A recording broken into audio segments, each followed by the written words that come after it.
So everybody, just 1 second. Let me adjust my mic a bit so give me a little further to my face. To my face. Uh yeah. Welcome everybody to another, this is not a traditional review. It's sort of like a mini review, which I scarcely do. But given the fact this show is just terrible, I still want to give my overall thoughts, but this is one of those rare instances where I honestly do not want to finish this because this is how bad it was. I already got like, it was already like a task getting through Secret Invasion. And as terrible as that was, I could not subject myself to another one of those kind of things. Uh, but first and foremost, leave a like, comment below what you think of the Acolyte so far. Follow me in the links in the description below. So, first and foremost, I want to cover, the first 3 episodes of the Acolyte, as quickly as I can, and then give my overall opinions about, what transpired in the whole creation of this. So far, and it's supposed to be like 8 episodes, I think, but so far, the first 2 episodes dropped last week, and then more recently, the third one just dropped. Because, the rule of thumb is, in terms of watching a new show, you gotta give it at least the first 3 episodes to make a determination whether or not you actually want to continue on.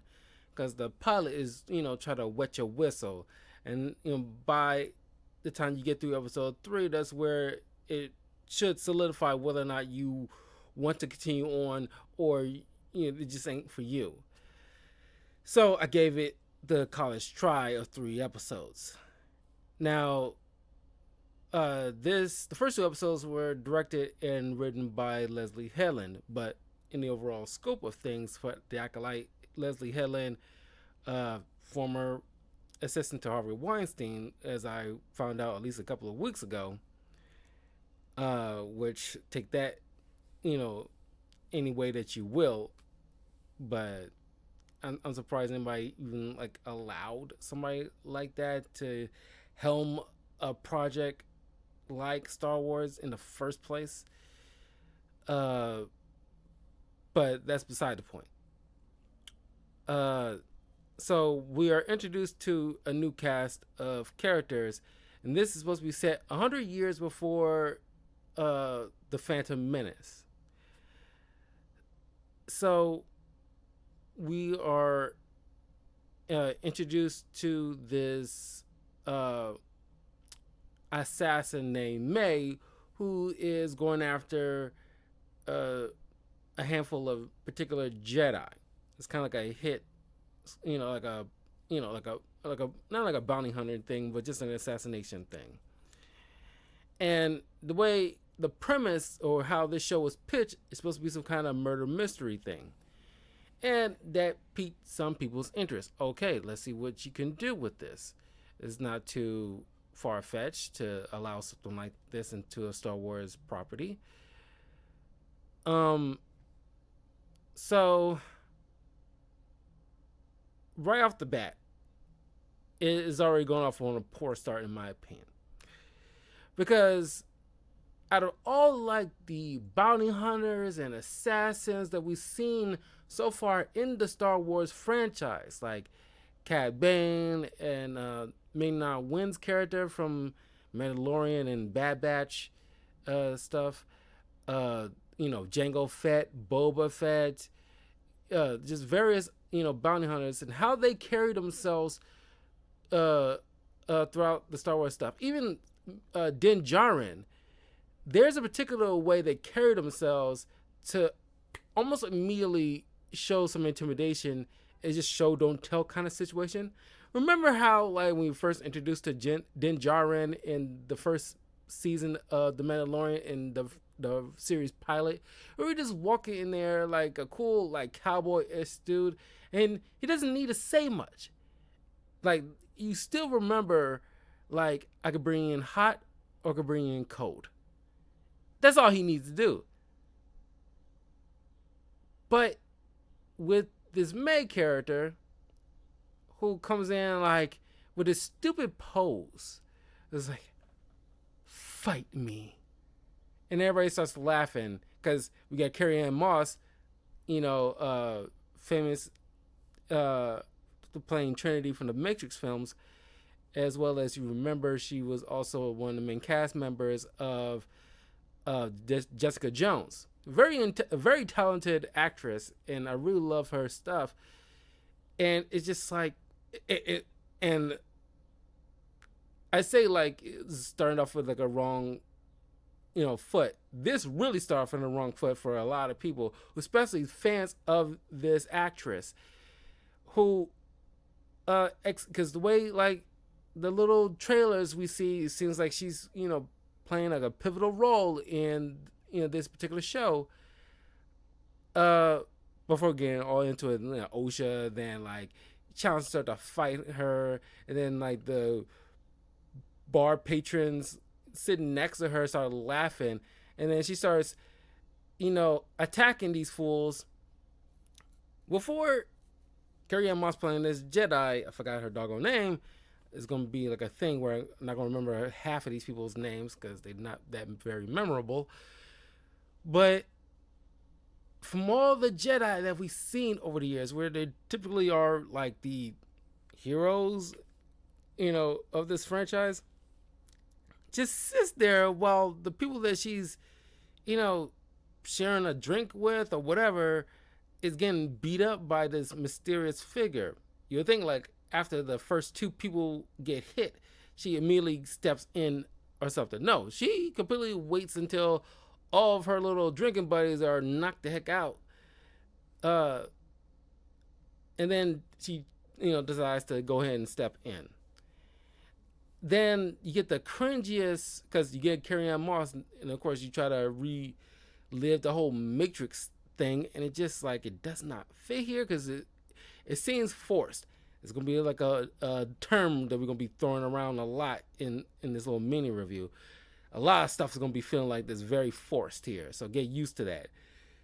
Clearly they're forcing this whole Matrix type of thing, but with like a lower / high budget, whatever. We'll get into the whole budget thing later. But you get this little janky version of the Matrix where you're doing this, little lame, martial arts choreography thing. And then she, May makes this, says this line about how, a Jedi doesn't draw their weapon if they're not attempting to kill with it or something of that nature. And like that was a crappy line in and of itself, because if you've seen Star Wars at all before, they drew their weapon in the defense of others plenty of times. It doesn't necessarily mean they have to kill with it. Because if you remember Obi-Wan Kenobi in The New Hope, when some dude, the pig-nosed dude, tries to bully Luke, Obi-Wan comes in and chops the dude's hand off. Ain't no thing to him. He didn't kill him, but, they pull their weapon if they need to in defense of others. Not to when they want to kill with it. So, not a good start in terms of the dialogue.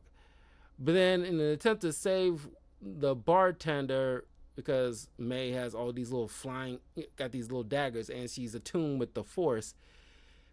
Clearly, Carrie Ann Moss Trinity see this woman with this particular tattoo on her forehead. Clearly, she recognized her, but in the attempt to save the bar patrons, you take her eyes off the ball, gets hit with one of May's daggers, and falls dead.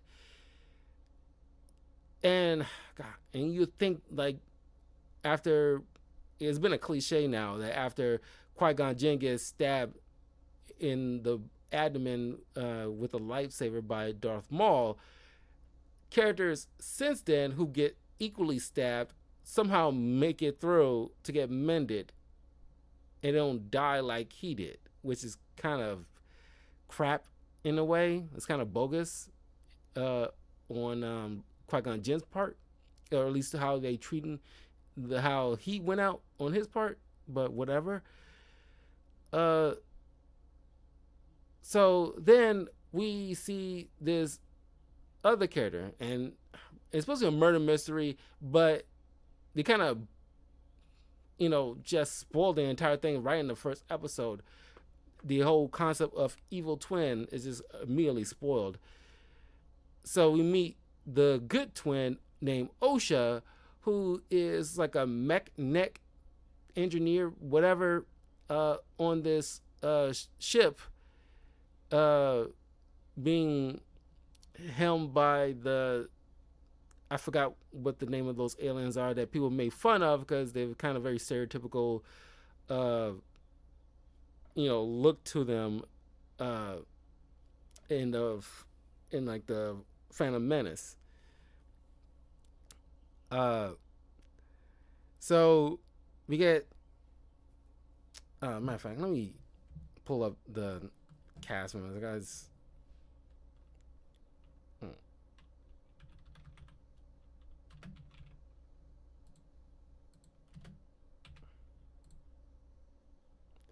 Okay.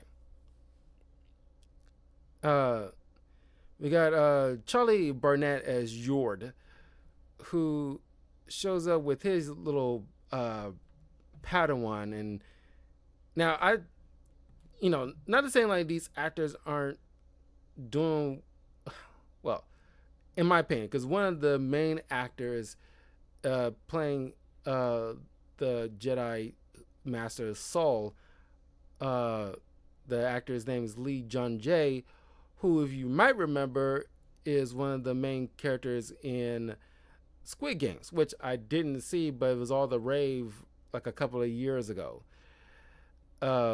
Who actually learned English in order to play this particular role. And honestly, he's done a spectacular job so far. I just wish, like, there was a little more meat to this for me to power through, because, like, I wish that, I could power through just solely for him, but he's not the main character I can follow. But he's done a spectacular job. If anybody doing a spectacular job, it is him, and only him, in my opinion. But then on the ship, Yord meets up with Osha. Oh, and I don't want to skip over the fact that, because I know it's been talked to death at this point, but I have to address it here, that the fact that clearly they're doing a lot of stuff on like a soundstage or whatever green screen enclosed space stage that they usually have these shows at, and she's fixing some type of fire on the ship, and everybody and their mama, people who's not even science nerds, can acknowledge the fact that fire do not ignite in space. At best, they kind of, because there's no oxygen, they fill up like, maybe like little spheres or something like that, but they kind of dissipate, at least if you want to make it somewhat accurate. But then some people might challenge, well, in the original trilogy, there was Death Stars being blown up and ships being blown up, and you see like sparks fly. Yeah, we acknowledge that didn't make any sense too. I wish that was the only nitpick that we have, but it goes far beyond just that. But it's something that we immediately pointed out, because we shouldn't be making those similar mistakes, at least not on this small scale. You can make the excuse with the ship battles. You can at least let that slide. We can, by and large, let that slide because of how massive the structure is. This is like a campfire, basically, that's being ignited. Clearly, you're in a soundstage to allow a flicker of fire going on where there's oxygen. So it's stupid all around. And it's like, I don't know how anybody get past that. Anyway, Yours shows up looking for people who shouldn't be uh, working jobs where droids should be doing because it's unsafe. But you know, Osha meets up with Yor, clearly they old friends, and for a second, I was like, oh wow, there's some actual, character being drawn up. Because if you're doing like a twin thing where one's good, one's evil, there should be a distinct, you know, obvious way to differentiate between the two, where the evil one clearly a little more sinister, a little more stoic, while this one seems more playful and energetic.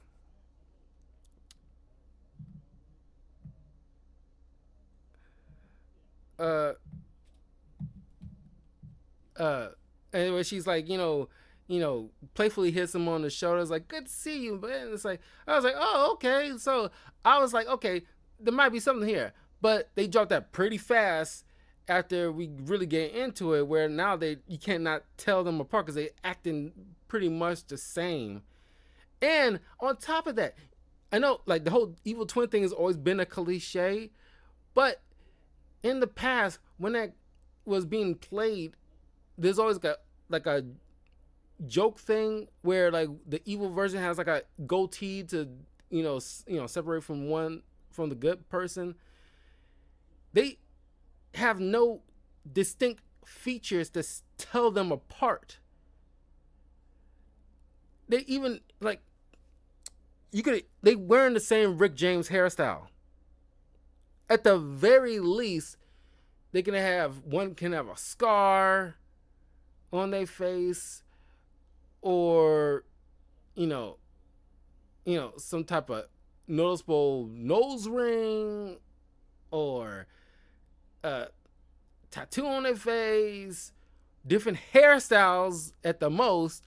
So that way we know who is Osha and who's May by looking at them directly. Yes, they could still be twins, but like I knew a pair of twins, like actually pair, like two, one paternal and one definitely alike in high school. Uh, Neither one dressed this. Not want to say dressed the same, but neither one had the same hairstyle, and neither one act the same. They're still two different people. And yet, and the writers behind the scenes act like they didn't never understood how twins work. It's very weird. And it's like you couldn't go that extra mile to make sure you can have them behave differently. Anyway, Yord and his Padawan says that there's been like an incident where she's singled out and accused of killing a Jedi. Then they bring along the bartender that was there. Now, as the Jedi was coming in on their ship to this freighter, clearly is one of those type of ships where it only holds like two people. So where did he sit? Because otherwise, you should have like a bigger ship to acknowledge. Okay, like, because it's the little things, Because you can't help but wonder, like, oh, how did he get on a ship? Because clearly that particular ship, if you know your Star Wars ships, you clearly know that particular ship only is able to hold up to the most two people. So how did he get on board? We didn't see no extra ship tag along behind him, clearly. It's the little things that matter sometimes, So clearly he's like, say, like, that's her. That's the one who killed the Jedi. So then, as another stupid thing, they arrest her to, face some kind of trial to see what and do this kind of investigation thing. So they handcuff her, bring her along, put her on board this ship carrying other criminals to Coruscant. to be put behind bars until like trials and what have you. Now, once again, where this other thing come into play, because they wasn't following along with them clearly, but glossing over that, why would a person who's a prime suspect in a murder case being left alone on a ship full of criminals bound bound on his way to Coruscant, being monitored by droid seats or whatever, and it's like there's no type of Jedi supervision on the place. And on top of that, like, because the whole entire thing is kind of pointless, just to get like OSHA separated from them, and it's like you don't monitor this kind of thing personally yourself, because clearly they managed to get back to Coruscant before them, or at least like, because here's the thing, the criminals are like, it's like, oh, we're planning a breakout, you want to join? And you're like, I trust a Jedi, so they managed to escape, take all the the escape pods out. And of course, there's one dude who's kind of supposed to be like the most violent among them, and had this kind of little squid tentacle, xenomorph thing on his face to keep him sedated. But it could have a Jedi on the ship to do that, because we see later on,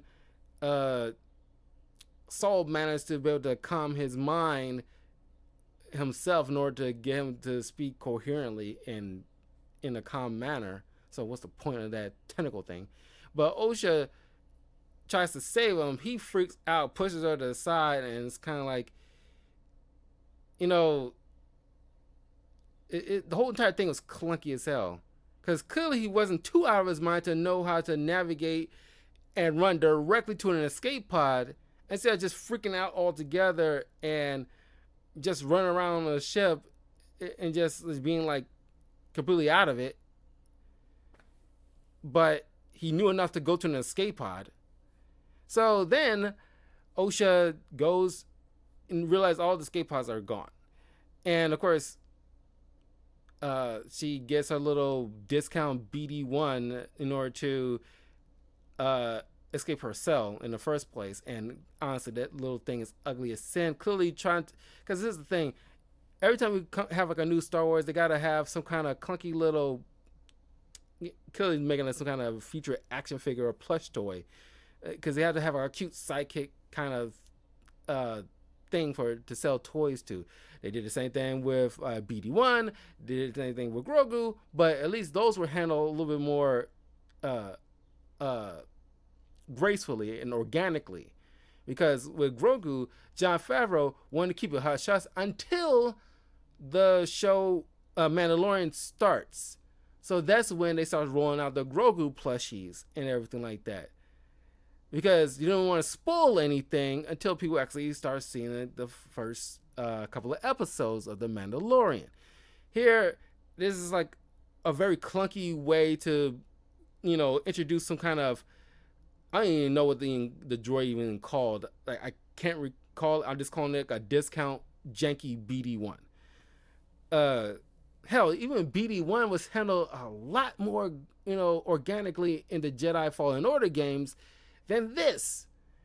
Then OSHA straps herself into one of the seats as the ship careens into a snowy planet, Discount Hoth. It's called Discount Hoth. And crash lands there. And without any type of scrape or look of physical injury whatsoever. It's like she still had all the makeup on and, just look as pretty as ever, despite being in a crash.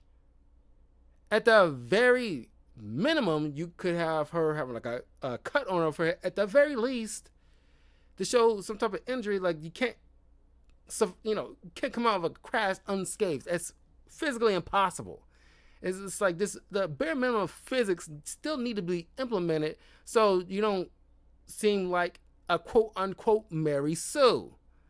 It's kind of basic in terms of directing and writing and cinematography, right? So then she has some kind of nightmare about her twin sister as a demon child thing, even though neither one thinks each other is alive after some horrific thing that happened in the past. So that's where we go back to Coruscant, and Saul interrogates the prisoners who somehow got picked up somehow. It never even explained because they got into an escape pod, but somehow they got collected back up somehow off screen and then went directly to Coruscant and they all locked up. And it's like, God, this is like 101 filmography director studies. It's like what are you doing? It's like the average person shouldn't be calling out this kind of stuff. The average person should not be calling out this kind of stuff. We should all be like very invested in stuff and gloss over the nitpicks. And we can't do it because it's like you're making some basic bitch mistakes here. So anyway, then we get this this other actress, this other Jedi Master who Saul answers to, who is, played by Leslie Hanlon's wife. And her little green makeup, it's like an half-ass attempt at, it's like, crap. What's, crap, in Rebels, the Hera. It's like Hera without the tentacles on her head. It's so like lame. Like you're just putting green makeup on a woman and calling it a day. That is very, in of itself, that is lazy.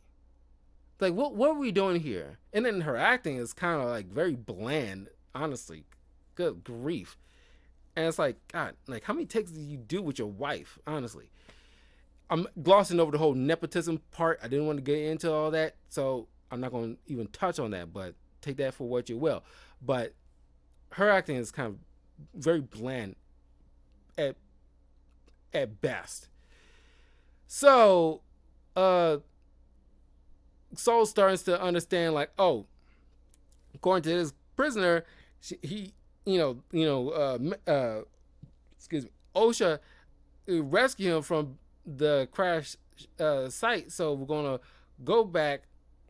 He taking like Yord with him and the girl who played X-23 in the Logan films, and I don't even know what her alien name's supposed to be. I just call her X-23 because that's who she is. So he takes Yord and X-23 to the last location where the ship crashed, while OSHA is on some kind of dreamscape. And then they end up finding her after Saul rescues her from, because she says she trusts the Jedi. While you're backing up nearly on a cliff and nearly fell to your doom, and Saul had to use his force powers to keep you from falling. And it's like, you're supposed to trust, you said it yourself not too long ago and a few scenes ago that you trust the Jedi, and yet you're backing up like you're scared of them. It's kind of weird. But then there was another attack where May meets up with, Asian Ezra Miller, because he looked like Ezra Miller. I'm sorry. It just like, I thought they cast the Flash in their Star Wars show. He looks exactly like Ezra Miller. I'm sorry, but anyway, I just call him Ezra Miller. So Discount Ezra Miller is, May's little guy in a chair kind of guy, like her Q, like James Bond's Q, who supplies her with some info, because clearly they're working for this Discount Kylo Ren character who's a shadowy figure, and we gotta acknowledge that he's a Jedi Sith, because he had to brandish his red lightsaber. You didn't have to do that. We kind of got that from the trailer itself. You're trying to like treat like nobody likes when watching a show or a movie that has to over explain things because you're trying to hold our hands all the way through. Get it? He's a Sith. Get it? Get it? Get it? It's like we can just tell A from the trailer, and B just the fact that he's like a shadowy, he or her, whatever, a shadowy figure on the rocks, and instructing May that you shouldn't attack. You can't, like, per her training, I guess, don't attack a Jedi with a weapon or something like that, which is dumb. Because you see from like the Mandalorians, they have tools in order to counteract a lot of the Jedi's particular superpowers. You could have utilized skills of that nature because he's supposed to be some kind of assassin. It makes sense that you learn the skills of said assassins. The Mandalorians would have existed, in this time period still, because they're like a long existing tribe, a group of people with a long existing history here. So they are no strangers to tangling with Jedi. So someone like May, who is trying to assassinate Jedi, would behoove her to learn how to counteract a Jedi's powers, especially if you got some level of Jedi training yourself. You could combine the two. So it'd be kind of idiotic to say like, oh, don't like attack a Jedi without weapons. Attack a Jedi without weapons. It's so dumb. So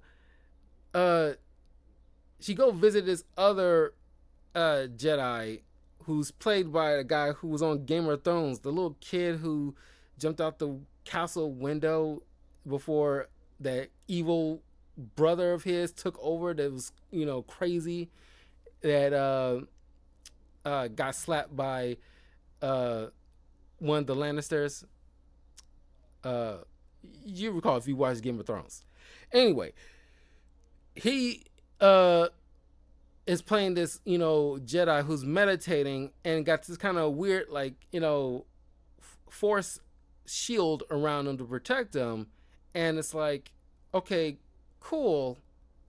But it's not something that we've seen from Jedi before, because no other Jedi ever, utilized a entire force shield before. Or at least since then, because this is 100 years in the past. So since then, you never see any other experienced Jedi wielding this type of ability in order to prevent any physical attacks on that person. So May ends up sneaking in, fails to get through the force field, escapes to the rooftop, even though she had to bribe a little kid in order to get inside the facility through the front door, no less, where she could have just gone through the skylight, which is conveniently open, unless she opened it herself. But irregardless, like I said, it's like you didn't have to go through this whole rigmarole with his kid. You just gone through the skylight and gone through there to do your little assassination attempt. Whatever. She goes back to discount Ezra Miller. He provides her with some kind of unique poison. And then when she gets back, she presents it to him, and it is when he opens his eyes when she starts bringing up about the past, and it's like, what? That's enough to shake him out of his little meditation state, because clearly he's trying to, come to some kind of redemption thing, or like seeking redemption, and that's when like he apologizes to her and drinks the poison because he says something about like, we thought we only knew what was best, we was only trying to do what we thought was the right thing, kind of thing.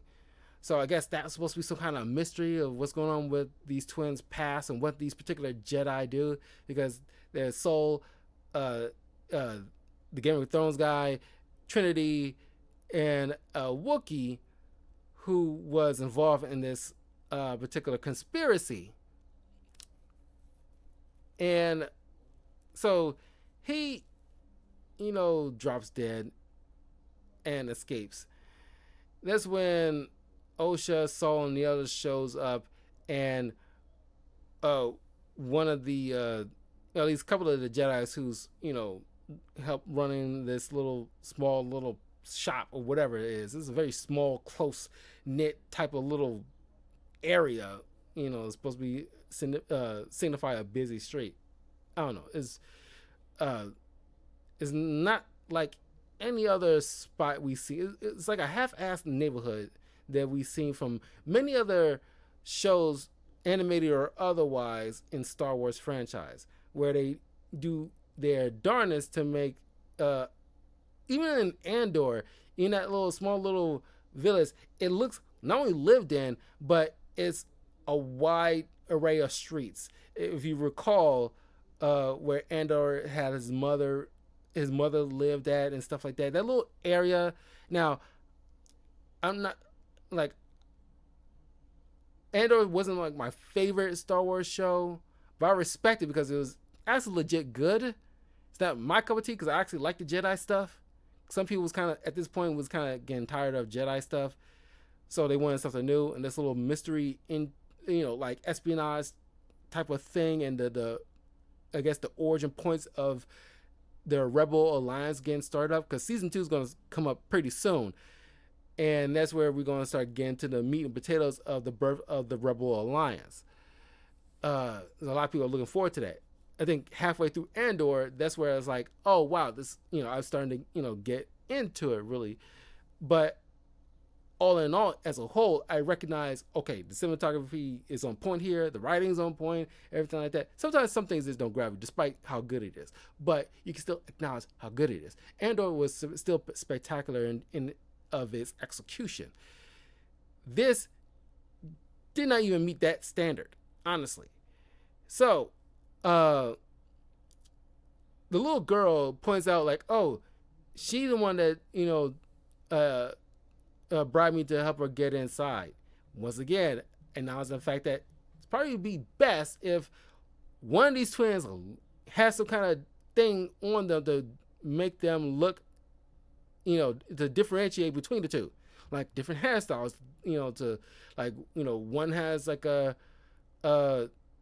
dreads, one has twist, or one has one shaved in part of their head with dreads, and one has full dreads, something or other, just to make sure, like, oh, that's her, but she had a scar on her face, or something like that, so that way like, hey, these are two different people. But then they go inside to find this other Jedi, and then Osha gets the sense in the Force or whatever, and goes off on a different path from everybody, and gets there to see the dead body, with Yor following her to confirm that she's not the one who actually did it, because he kept his eyes on her the whole entire time.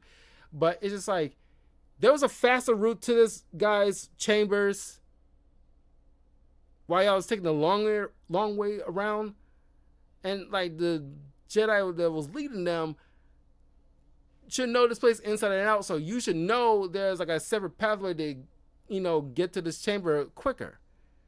If not, why would you have like a separate pathway all in all? It's like it's very weird writing. And I'm also need to bring up the fact that when they say something and like they kind of not being hypocrites, but it's just like, explain something that we already saw previously, or the characters should already know. There's like lazy writing like that you see quite often. Like, why'd you say that? We already know. What you need to say that we can already tell, kind of thing. You don't need to over explain or hold our hand. So that's when they come up with this plan, because they realize, May is working with some kind of informant. They track him down to the shop, where they realize, the person who's supposed to run the shop is not there, and they don't recognize this other person. So Osha pretends to be her sister. Once they realize the sister might be alive, then she pretends like, dress up in a mysterious little cloak or something like that. And it's like, she walk in and say, hi. And it doesn't say much. And it's like you're trying to uh use these little short little things like hi, so how you doing? It's like, look, I'm not a spy. My wife's been playing us spy movies or detective movies. When somebody's trying to get on the inside and pretend to be somebody, there was a monicum of effort putting into playing into this little facade where it's like, I don't know, pretend like the deed is done. Now I need to know this and that and the other. So, like I forgot something. I need you to like bring me up to speed on something that to play into the role. You're just like just standing there waiting for him to spill the beans on his own while you trying to facilitate that, what you want from him, trying to get him to draw out what you need. You don't instruct your actors to do something like that. This is kind of like, y'all in Hollywood, y'all should know this stuff. Y'all haven't seen like a murder mystery before, and it's like, say what you will about Rian Johnson in The Last Jedi, but clearly from the Knives Out films, he knows how to make some solid murder mysteries. And it's kind of astounding that you make these kind of blunders that's kind of obvious and kind of cringe and idiotic. So he ends up just coincidentally like figuring out very quickly, like, oh, you look exactly like her. And then you spill the beans about the person that they might be working with. That's when the other Jedi comes in. They start to interrogate them. And then Soul says something that's probably the first and so far only idiotic thing he says in this entire show so far, where it's like, tell me who this person is, and I promise we'll let you off with a warning. BS? Why would you say that? You're like essentially, peacekeepers, some not officers of law, but law in some format, where it's like this guy is a co-conspirator in the deaths of 2 Jedi. It's like, police officers finding the getaway driver of a group of people who was robbing a bank. They don't tell the getaway driver, we'll let you off with a warning. No, you are a part of this. You might get a lighter sentence compared to the others for helping us and whatever, and you wasn't actively in like the main threat, but you're still a part of it, so you're not going to get let off with a warning. Why would you say that? Why would you write that for this person to say? It's like, have you ever watched a cop show before? Even like Law and Order doesn't make these blunders. It's weird. It's very weird. Then he, explains that May will be showing up again later on. That's where they was gonna meet up with her, or at least wait for her to show up. They ambush her. Soul tries to, get her to talk and see about the person that helped train her in the ways of the Force. And it's supposed to spring into like the rise of like the Sith in the first time in a long time. But he tries to read her mind, but this mysterious figure, manipulate her mind to the point where even she doesn't know who this person is, even if she wanted to tell her she couldn't. Wanted to tell him she couldn't. But, May makes her escape, without, Osha tries to stop her, but, she like tries to fire off a stun blast, but I guess in a way it looks like she purposely tries to miss, but then she fires again, looks like she tried to actively stop her. So it's like they try to do both and they couldn't decide which one you want to lean with. It would have gone off better where she like, and just left it at that, like, oh, she purposely missed because that's still her sister and her last blood relative that she realizes is alive, so she like missed on purpose, and then left it at that. But why would you let off a second shot like she's attempting to stop her? Either one or the other. You can't do both because it doesn't make any sense. So that episode ends, and then you get into episode 3, where you learn a little bit of the backstory of these young twins on this little planet filled with all women. This is a very discount version of the Night Sisters. Or not even giving them too much credit about discount Night Sisters. This is like just janky Night Sisters, where two of which who are in a relationship.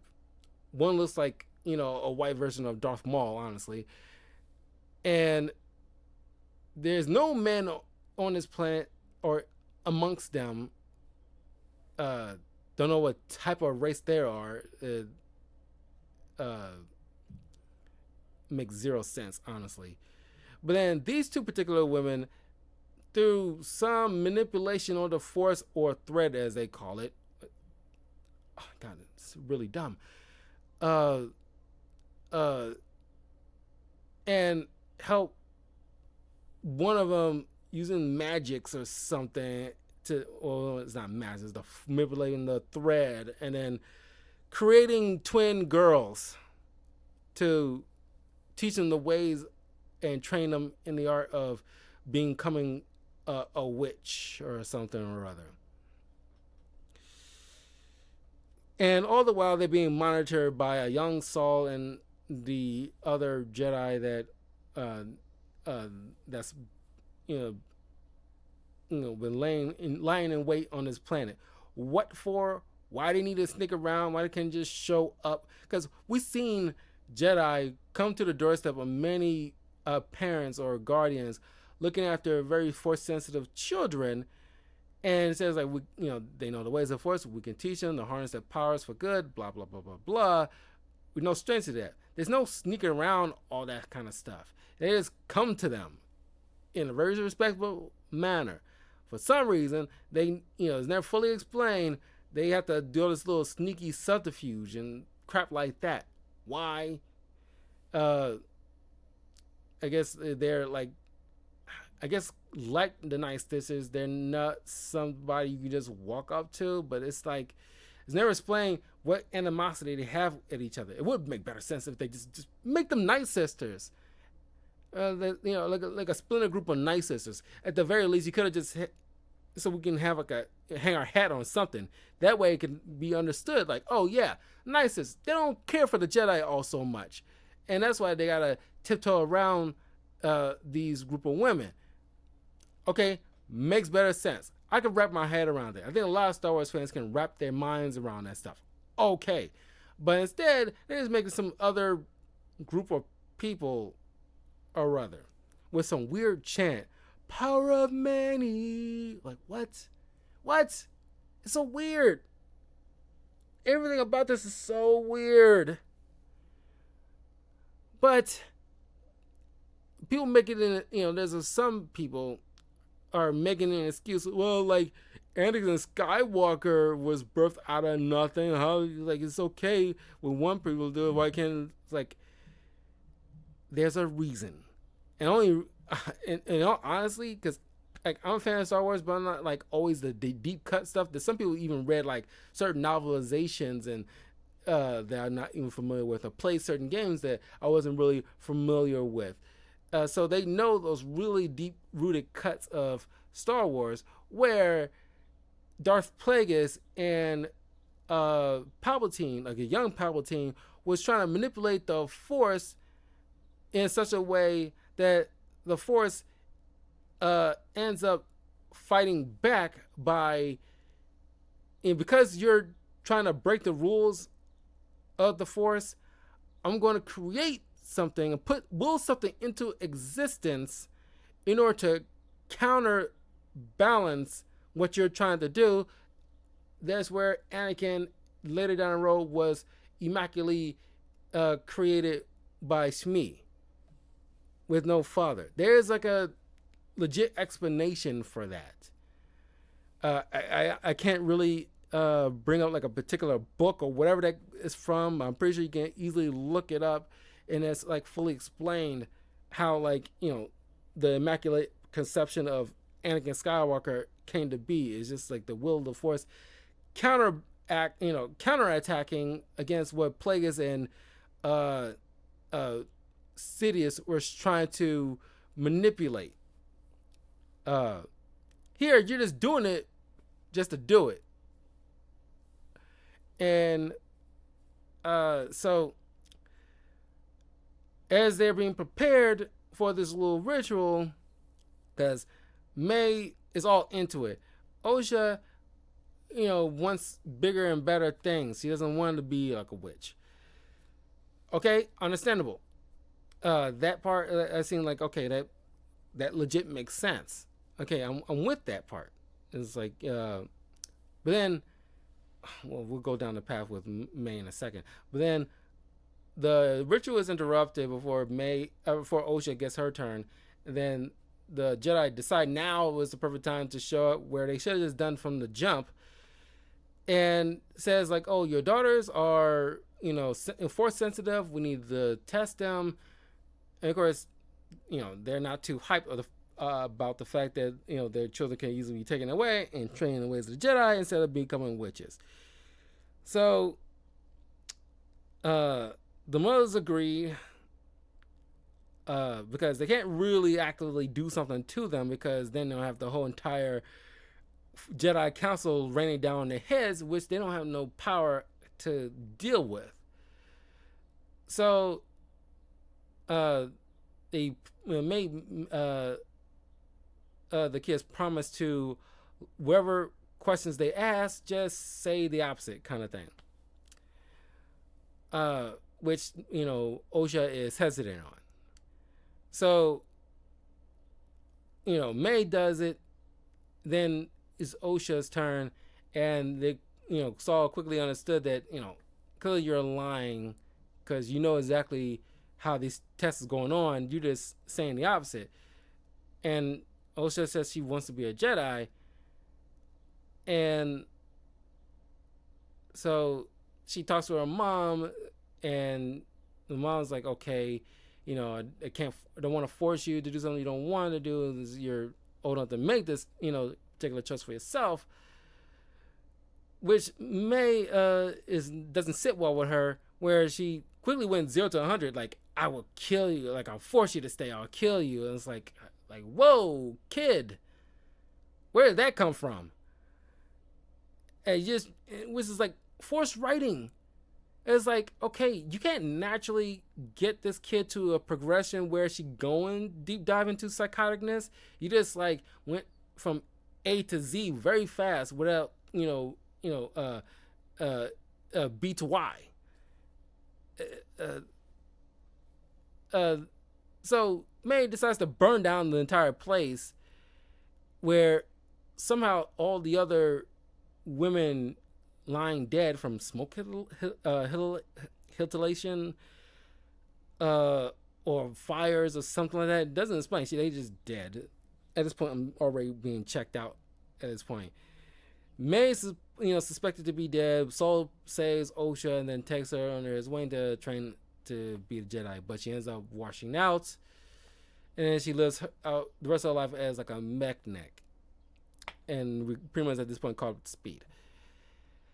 All right, this is as far as I'm willing to go with this freaking story, because at this point I'm just done, because there's too many basic idiotic blunders that it's like too much for me to handle. I'm already gone through that crap with Secret Invasion. I cannot do this again.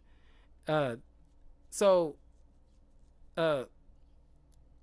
Leslie Hanlon is terrible, and honestly, I don't know what Dave Filoni see in her, or any of the Lucasfilm people behind the scenes. It's like, okay, like, clearly Leslie Helen want to make some other story, some lesbian love story or something like that, but didn't get the funding, so she just, probably attached this to a Star Wars property just to get the funding. And it just, you, these choices that she's making, it seems so counterintuitive to what the core fans of Star Wars wants. And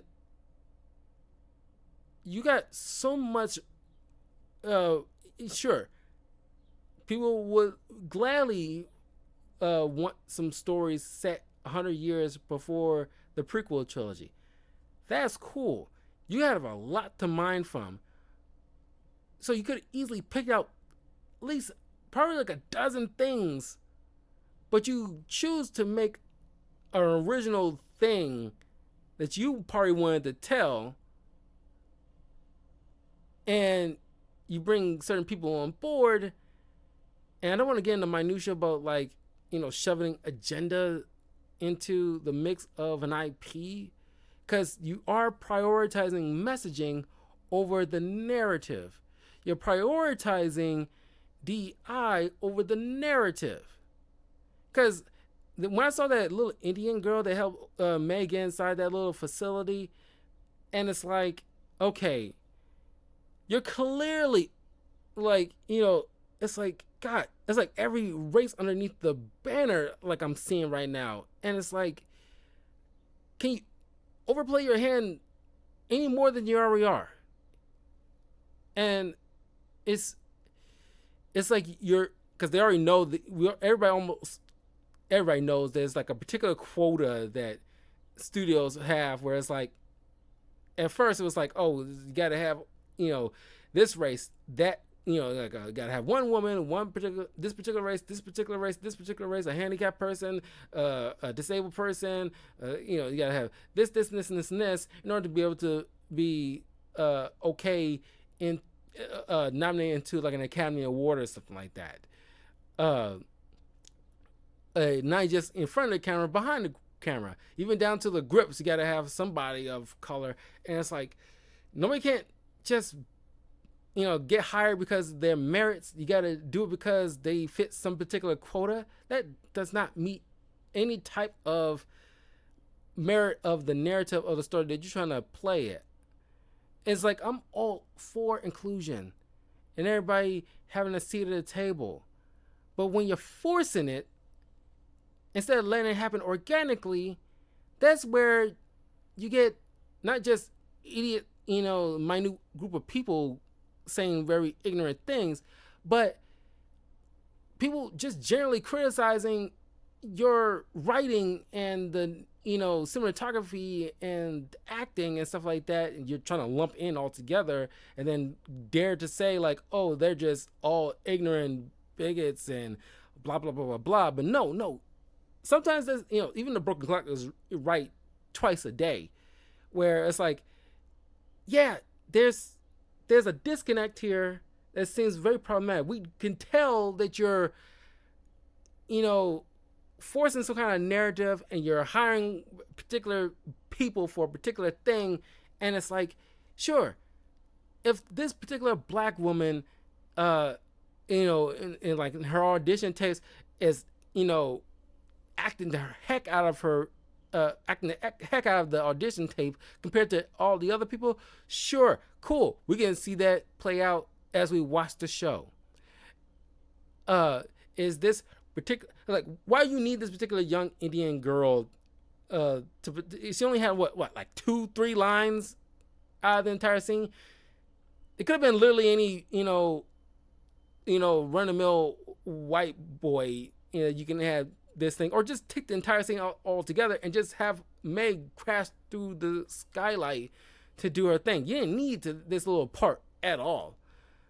But you're forcing it, and it's not letting it happen organically. Does this serve a particular narrative and have this particular person fill this role?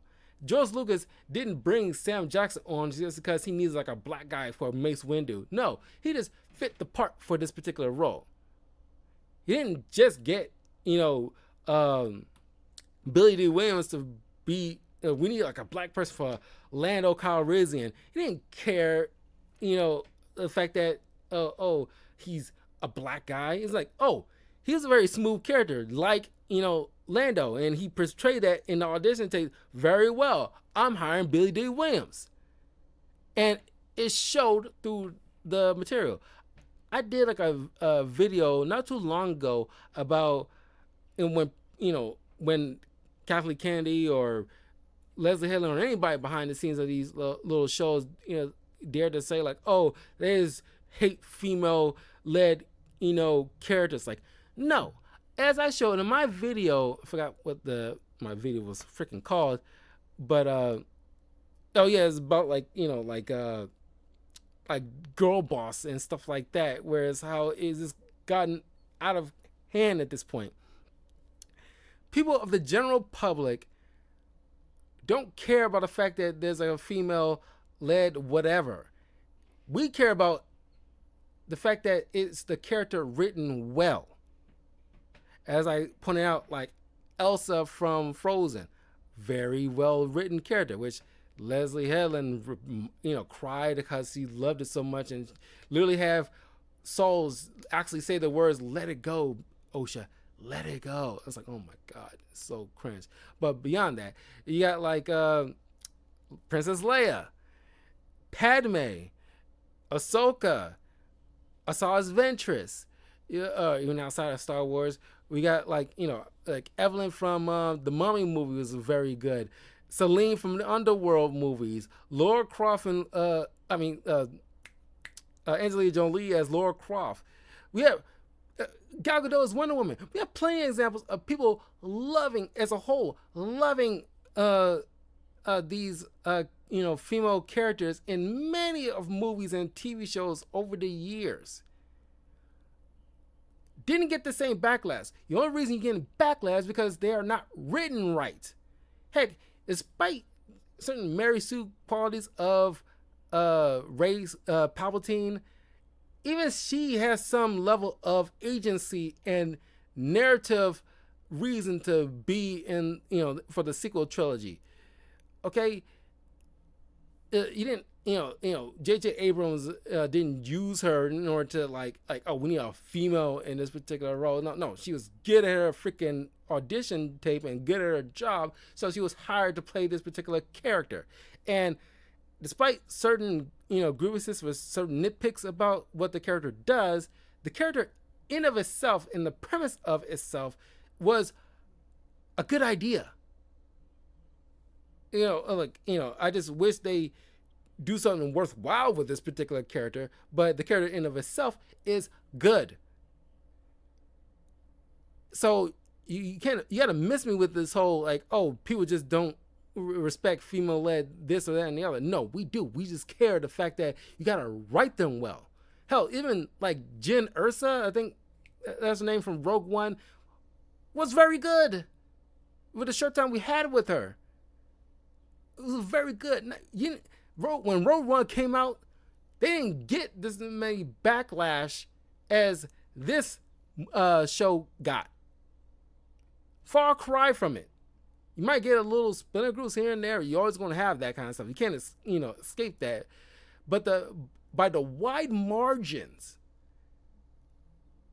the way like the backlash, Acolyte is getting right now is, huge for a reason compared to anything that Rogue One probably got. And like Rogue One was handled beautifully. The trailer was handled beautifully from the moment the first teaser trailer of Rogue One started out. The only thing I remember people was talking about in terms of the first teaser trailer for Rogue One was the fact that, oh, is this Mara Jade, Luke Skywalker's wife? It turns out no, but that was the only thing that was swirling in the zeitgeist at the time. There was no, oh my God, like female stormtrooper or female like rogue person. Like, no, you ain't getting none of that. She was, immediately gravitated to from the jump. So no, it isn't because you got a female cast, even though it's like, you got like overdoing it a bit because it's like 90% of this cast is all female. But it's kind of like, okay, you're overplaying it a bit, okay? And I get it, like Future is female, or like, like Star Wars is female, or whatever thing that, the Leslie Helen and Kathy Kennedy wearing on their t-shirts on these little promos and stuff like that, you're overdoing it a bit. It's like you're like, why? It's like it's wearing a hat on a hat. You just let the characters be. Let the characters, perform the way they need to perform, and let their actions speak for themselves. We didn't need futurist female with Ray Palpatine. Just let Ray be Ray, and come what may.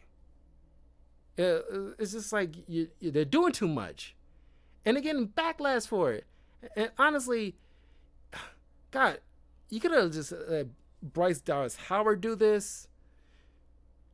And honestly, I'm pretty sure Bryce Dallas Howard got like a laundry list of Star Wars properties set in 100 years time frame before Episode 1 they could have brought to life, like the origin of Darth Plagueis or something like that. You could have done something with that, or Darth Raven. You got a myriad of things to choose from, but and adapt and probably do a unique spin on it. But no, you chose to make an original thing set 100 years before and cobble together something that's clearly you want to do something else, but you weren't like given a budget for it, so you applied the costume of Star Wars in order to get it greenlit and the budget for it. Clearly that was the case. It's not too different from what that Velma show was doing, where it's like clearly you wanted to do something else, but you couldn't get like the go ahead, so you had to slap on the disguise of Scooby-Doo in order to get it. And that's why that is crap. This is not good. And I talked to plenty of my friends who's even bigger Star Wars fans than I am. And I love this franchise in general, but they've been making like a lot of slip-ups, and this is just taking it to this nth degree at this point. Say what you will about the Kenobi series or Boba Fett series or the Ahsoka series. They're a far cry away from what we got in this. Honestly. And it's like, it's kind of weird. It's like you gave us something like Star Wars Visions and the Bad Batch and Rebels, and you done like some good stuff, but probably because Dave Filoni was doing most of the work, honestly. But then you give us all this good stuff, but and it's mostly the animation parts of it. Like I said, like I actually dig for the most part the Kenobi series. I just kind of wish they kind of stuck with just Vader and Obi-Wan instead of lumping in Princess Leia into the mix, because honestly, you making it a little Princess Leia show, and honestly, you selling it on the rematch between Obi-Wan and Vader, and Kenobi getting through his PTSD kind of stuff, and he should have just focused on that. Similar to how I feel about the Ahsoka thing. You trying to make it Rebels 2.0, and you should have been like just focus on Ahsoka going through her trauma about what happened and meeting up with Anakin into the world between worlds and getting through that. But that should have been like the focus instead of just doing what I just said, like making Rebels 2.0 or whatever. But anyway, throughout those certain gems, you getting crap like this, and it's weird. And honestly, there's nobody in some type of council meeting with people who like each other and like working in tandem with each other, and instead of just one or two people helming this whole entire thing without no pushback or feedback, or just brainstorming amongst each other, amongst their peer groups. But but no, they're just like, let Ellen do whatever. And it's like, this is not something like the core Star Wars fan base wants. And it's like, it's terrible. A friend of mine like really do not like this. He's a bigger Star Wars fan than I am, and it's like he doesn't know what the heck is they're doing with this. And he's not like, bigoted or misogynist or whatever or anything like that. He's a respectable, level-headed guy who loves Star Wars and honestly cannot understand what the mindset is behind these people doing this.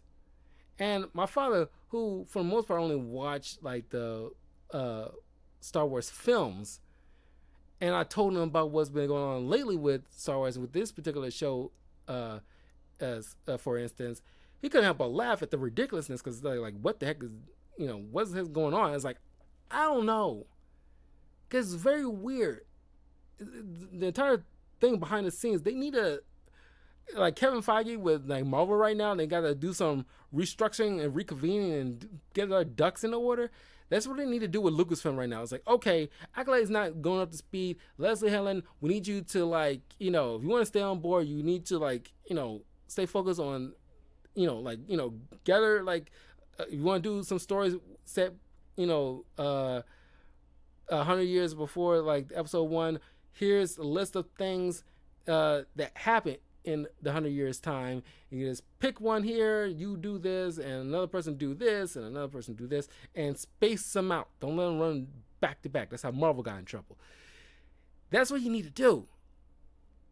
And people will, and don't force any type of agenda. If you want to cast an, mostly Asian or at least have like a primary Asian actor in a particular role for one particular thing, cool, but don't overdo it, like you're doing with here with this Acolyte where 90% of the cast are all female, and it's like, like I said, you're overdoing it. It's okay to have some level amount of like females as Jedis, sure. Nobody's like, we have plenty of female Jedis prior to Acolyte that we all gravitated to, but when you're like overdoing it here, where you can clearly see you're overdoing it, people are going to be a little bit turned off about it. That's just the way it is. You can't, deny their misgivings about it. So, yeah, the Acolyte, I know it's drawing on at this point. It's going over an hour. I didn't think it's going to get this long, but I just had to get my feelings out about this. I want to say something for a good few days at this point. I can't even go through this. I can, check up on other people's reviews about it, see what's carrying on. But like with like the What If show, I just gonna see like, okay, catch up with what's going on, because I'm pretty sure it's not gonna get any better. And it's not, and people are already guessing who like the main shadowy villain is going to be, which probably going to be one of the mothers, honestly. But it's not good, man. And they need to like restructure and reconvene. And honestly, what you could have done easily is trying to make the sequel trilogy a little bit better. The same way, like introducing a show that fits in between the sequel trilogies, so that way can elevate them a little bit better. Similar how the Clone Wars series elevated the prequel trilogy a lot better. You could have do something like that, because the characters in the I watched Dan Murrell's review recently, or at least not review, but like is talking about Lucasfilm recently, and like he was right on the money. And I've been saying the exact same thing to my friends, where I'm pretty sure on the channel too, that the characters in the sequel trilogy aren't terrible. You can easily do something with them, but you gotta do something with them. They're right for stuff. Like Finn, clearly probably force sensitive, but you don't let him say it, but he clearly hinting at it or something like that. Not physically, but just he wants to get something off his chest. Either that he loves her or he is force sensitive or something. I'm not sure. But you gotta do something with him, with Poe, and Rey. Those three primary beings, and you can mine a lot of material with those guys in like a little animated TV show format like Clone Wars,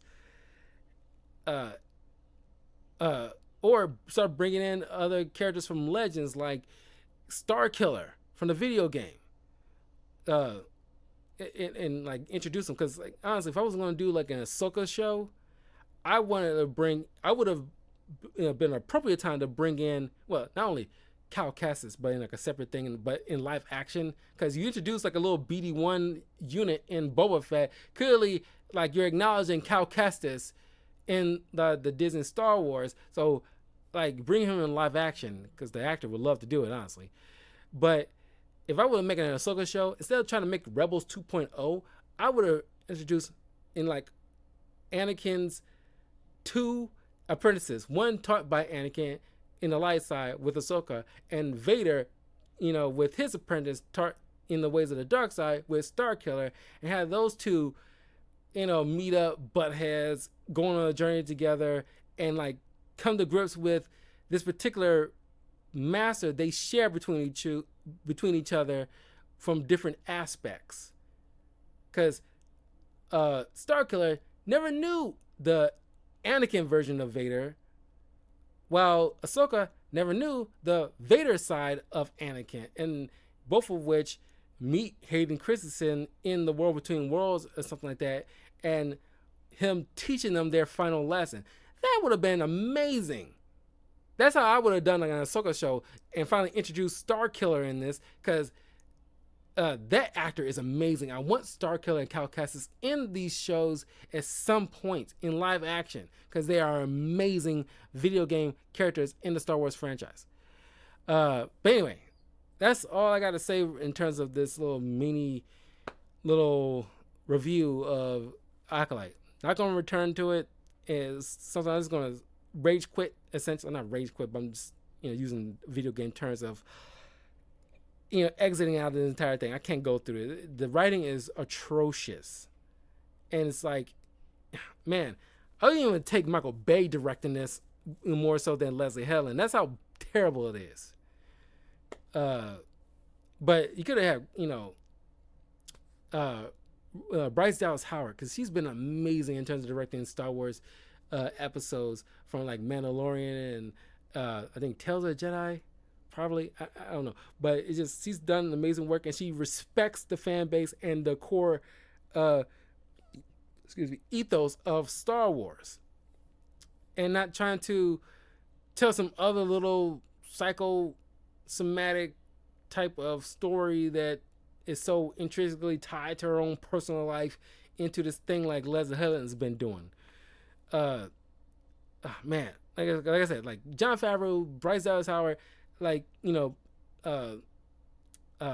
Filoni, any one of those three would have been perfectly fine in directing a Star Wars properly, or at least anybody who respects the material. Before I go, that actor who plays Yord, God Almighty, how could you not once but twice say something like, clearly you don't know Star Wars. Half of these people probably don't even know Star Wars like that. The fact that you make something as a basic blunder like that about Anakin blowing up the Death Star is so like I would say unforgivable, but it's just like something that shouldn't even happen. Even if you're not a true Star Wars fan, or like true Star Wars fan, but even if you shouldn't at the very least seen the original trilogy, so you'll know that much, that it was Luke Skywalker blowing up the Death Star.